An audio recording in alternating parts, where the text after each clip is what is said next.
Good afternoon, everybody.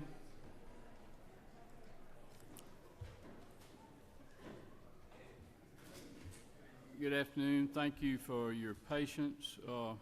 It's that time of the year, and we're going to go ahead and call our meeting to order and start. This afternoon, we're going to call on Chairman Blackman to present the rules substitute to House Resolution 1114, LC 339898S. Chairman Blackman. Thank you, Mr. Chairman. So as you said, it's LC 339898S, and I don't believe, Mr. Chairman, I have talked about a bill or a measure or measures more than I have this regarding property tax, whether it be members or constituents or local governing bodies. But this bill and this resolution is designed to provide much needed property tax relief for our homeowners. It reduces the taxable value from 40% down to 10%. It includes a disabled veteran homestead benefit. 100% disabled veteran gets 100% homestead exemption. It sets the framework for the sales tax that could be used to backfill the reduction in homeowner property tax, which would be a dollar for dollar property tax offset. And it establishes again, the grant fund to backfill local governments. And it notes that we would use proceeds dedicated from high-speed data centers as that exemption runs out in 2028. It preserves all existing exemptions. And again, I think it's been respectful of local governments, but is designed to help make the American dream of owning your own home every Georgian's dream. Be happy to try to answer any questions, Mr. Chairman, members of the committee. You've heard this presentation. We have a question, Leader Hughley. Thank you, Mr. Chairman. Thank you, Mr. Chairman, for your work on this piece. Talk to us about the impact on schools. I hear you talking about local governments, but what say the schools?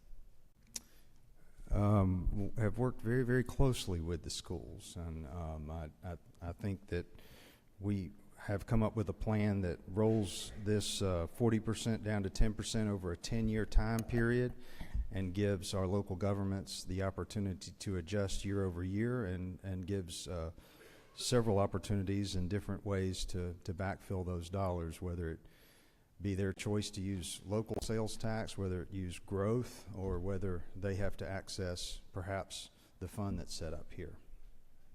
Thank you for the question. One other question. On line 57, I'm looking at I believe the latest version of the constitutional amendment. It says the General Assembly may appropriate such amount each year for grants to local governments and school districts. What happens if we decide not to? Well, again, this is the framework. The enabling legislation will drill down into how that is done, and it actually does provide for a 10-year dedicated fee for that very purpose. Whip Park has a question. Thank you, Mr. Chairman. Chairman Chairman Blackman, do we have any independent analysis in terms of the fiscal impact this would have at the state and local level, just given all of the information that we've heard from so many different sources, and the potential harmful impacts it would have on school budgets as well as those of local governments, especially given that we've just received this latest iteration?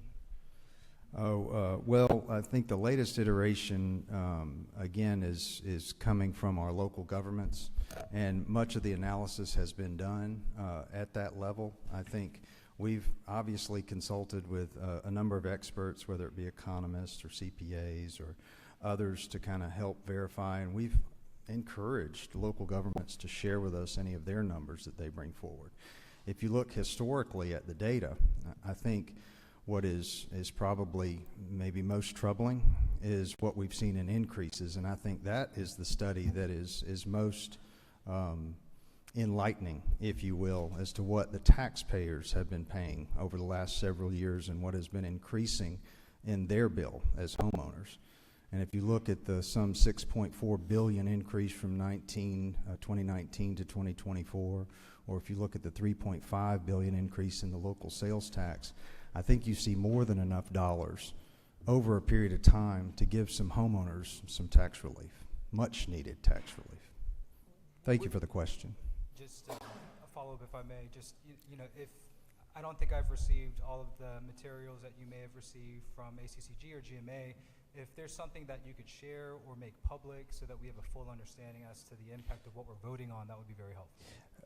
Yeah, Representative Park, I would direct you to their website. They've made this public on kind of their splash page. Thank you. Thank you. Chairman Newton has a question. Thank you, Mr. Chairman. And Chairman Blackman, thank you for this. Help me if I'm understanding right. This bill, in the newest iteration, allows the possibility for some homeowners to see their taxes go away completely in the next 2 or 3 years. Is that right? But others may take up to 10 years before. Yeah, as you drill down into enabling legislation, in 2028, it does offer that direct relief using existing sales tax pennies, and the possibility on cities for an additional the components of the bill kind of get into that a little bit more, but it does provide that as many as 2/3 of all of our local governments could eliminate homestead property tax as early as 2028. But if you don't mind, follow up. In the others, the homeowners could expect to see a gradual reduction. Instead of opening their bill and being shocked at how much it's gone up, the plan is that for it to go down, even if it takes 10 years, would each year they'd see a reduction? Yes, sir, Mr. Chairman. You take, as we mentioned in committee yesterday, if you take that 40% of taxable value and you roll it down over 10 years by 3% and you get to 10%, you're going to have less and less property tax owed as a homeowner. And so the sales tax, if you were to implement that fix or that backfill, that it would cover more and more sales tax as we move over time. Thank you. Thank you for your work. Yes, sir. Thank you, Chairman. Okay. I don't see any other questions. Do I hear a motion to approve the rule substitute to House Resolution 1114, that's LC 339898S? Is there any opposition? It's approved. Okay. Now we're going to call on Chairman Blackman to present House Bill 1116, the rule substitute. That's LC 339896S. Ready? Thank you, Mr. Chairman and members of the committee. Similarly, without getting into too much more, I've just mentioned that this bill once again helps to provide much needed tax relief for our homeowners. It similarly takes the 40% of taxable value down to 10% over a 10-year period of time. It delineates, and there's about 15 pages related to the mechanics of the 3 pennies that can be used. That is an L host, an SL host, and M host, the first of which being a county-city split, the SL host being the school penny, and then also the M host, which would be available if cities chose to divide out from the counties. It all operates, other than the city, up under the same 5-cent cap that we currently have. You utilize the lost and flossed provisions to move into that homestead arena, and as you reduce homestead property tax or backfill the roll down, you would move into other properties. We take the school reserve fund and we move it in this bill from 15% to 25%. We also provide for a 2-year study on the funding formula as it regards to our schools, And we enable exemptions to count towards the digest, again, for our schools, the local homestead exemptions as it pertains to their local fair share. And then we also get into the grant fund and the mechanics, where we take the high-speed data center funding and create an excise tax equal to the amount of sales tax that the state would otherwise receive as that particular exemption runs out. And it is, again, put aside for homeowner relief. Again, be happy to try to answer any questions. Much of this is language provided to us by our local governments. And again, we've continued to try to make adjustments in accordance with their requests. But that is, in short, the bill, Mr. Chairman.